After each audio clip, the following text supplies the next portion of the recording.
Bom dia, boa tarde, boa noite. Esse é o podcast Ciência de Fato e eu sou o João Alves. E eu sou o Jason Ghisolfi e hoje contamos com a participação especial do professor Fernando Souza de Oliveira. O Fernando é físico licenciado pela Universidade Federal de Mato Grosso, tem mestrado em ensino de física e a sua dissertação de mestrado tem o seguinte título, olha que bacana, Lançamento de foguetes como uma ferramenta pedagógica para o ensino de física. Ele é professor de física no IFMT, o Campus Sorriso, desde 2015 e ele já vai falar um pouquinho para a gente sobre a carreira dele de professor de física. Então aumente o volume que a nossa conversa começa agora.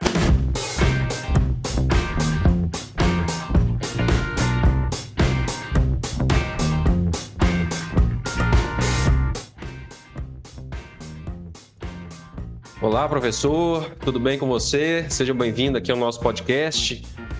Então, gostaria de começar perguntando para você um pouquinho sobre você mesmo. Queria que você falasse um pouquinho sobre você, para os nossos ouvintes te conhecerem, um pouquinho sobre a sua carreira, sobre os seus estudos, como você foi parar no IFMT, qual que foi a sua carreira para chegar a ser professor de física. Conta aí um pouquinho para a gente, por favor. Tudo bem, bom dia. Bom dia, João, bom dia, Jason, bom dia a todos. Então, gente, eu sou natural de Torixoréu, cidade do interior de Mato Grosso. Minha cidade tinha aproximadamente 4 mil habitantes. E, assim, eu sou de uma família de 4 irmãos. E aí, meus pais viram que não tinha que assim, a gente precisava de mais oportunidades, né? Então, a gente tinha uma propriedade, acabou vendendo, e a gente mudou para uma cidade um pouco maior, chamada Barra do Garça, 56 quilômetros. A época ela tinha em torno de 50 mil habitantes, hoje está com 60 mil. E aí eu queria estudar. Aí eu vi que realmente assim, o que ia fazer diferencial era se eu pudesse estudar. Então, estudei a vida toda na escola pública. E aí eu peguei e olhei, cara, falei, cara, as formas de ingresso na universidade eram diferentes do que é hoje, né? Hoje tem cotas, tinha tudo. Eu falei, cara, eu tenho que destacar. Aí eu comecei a fazer cursinho na 8ª série, ou 9º ano, né? E aí eu vi que realmente ali tinha como fazer uns negócios diferentes, tinha como diferenciar. E aí eu estava trabalhando, quando eu fazia meu primeiro ano, eu já trabalhava. E aí eu peguei, olhei e falei, cara, vou ver se eu consigo bolsa na universidade, numa dessas escolas particulares. Uhum. E aí eu peguei, dei uma olhada e tipo assim, não consegui bolsa, né? A princípio as bolsas eram para filhos de professores, alguma coisa do tipo, Sim. Questão de esporte.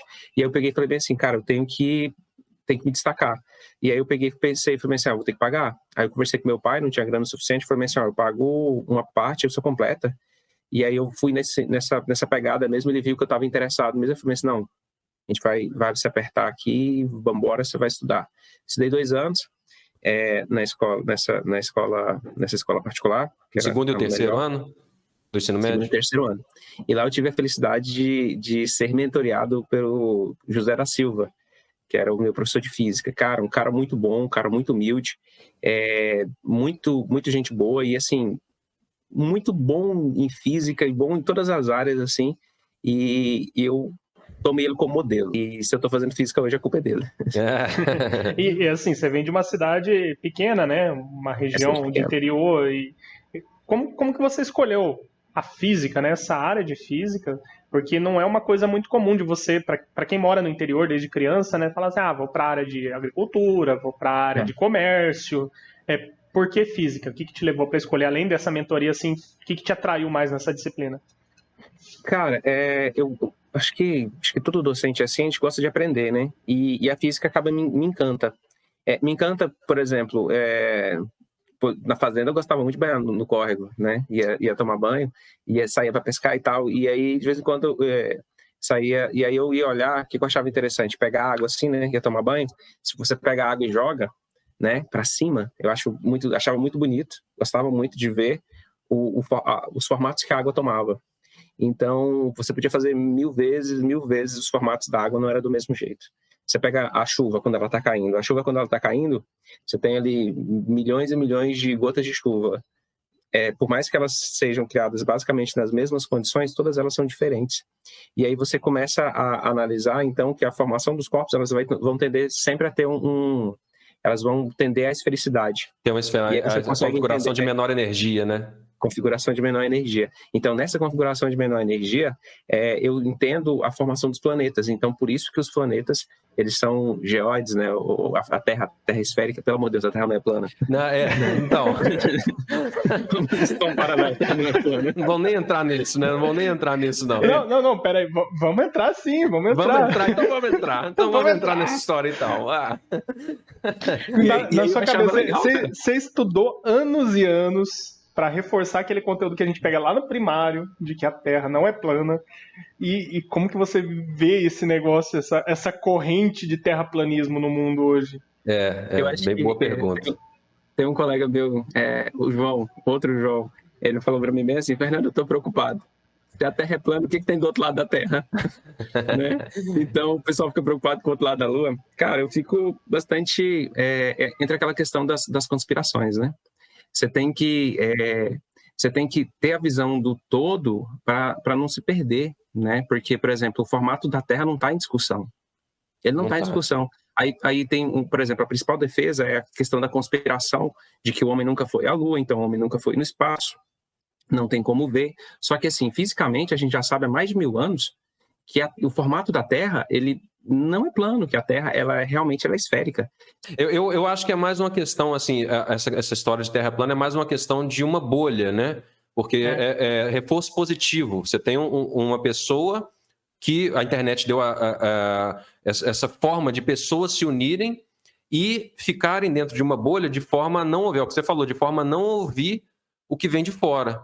Então, muitos terraplanistas estão se juntando e não estão conversando com físicos, ou não estão conversando com pessoas que já têm um conhecimento e já bem estabelecido e explicações para mostrar por que isso já está bem estabelecido. Então, aquela bolha fica daquela forma, então gera, sim, alguns terraplanistas, alguns absurdos que a gente ouve por aí. Né? E a bolha é esférica. Configuração de menor energia, né? Quando você só para uma bolha, né, numa bolha de sabão, ela fica naquela forma. Por que ela não sai reta? Porque é assim que as coisas são. A gravidade, uma série de outras coisas fazem isso, né?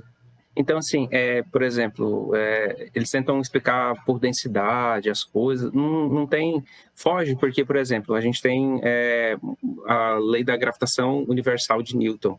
Cara, você acha que não foi amplamente estudado?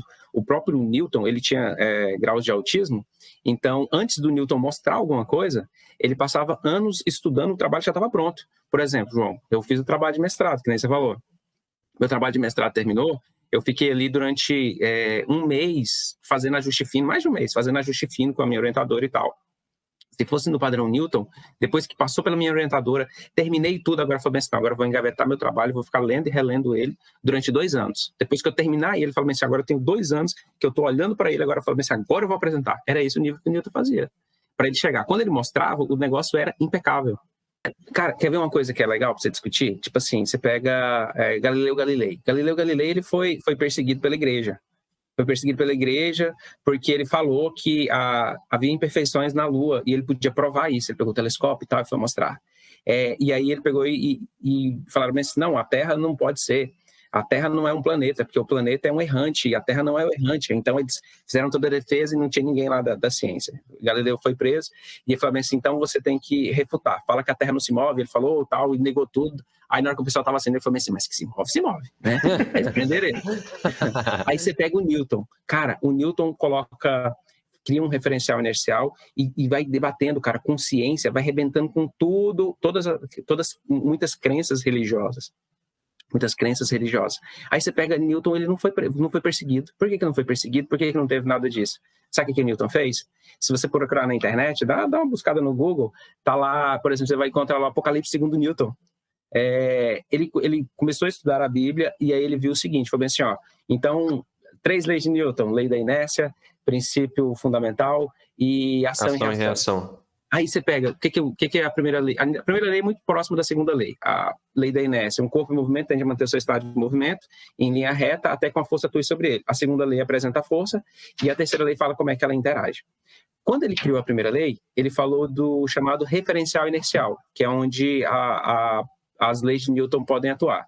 Sabe o que o Newton fez? Ele falou bem assim, ó, Deus está no referencial inercial. Você pega o livro Princípio, ele falou bem assim, então Deus está no referencial inercial e todas as coisas se movem segundo esse referencial. Cara, a igreja Genial. olhou e falou assim, abraçou Deus dentro do conceito dele, a igreja vai animá-lo.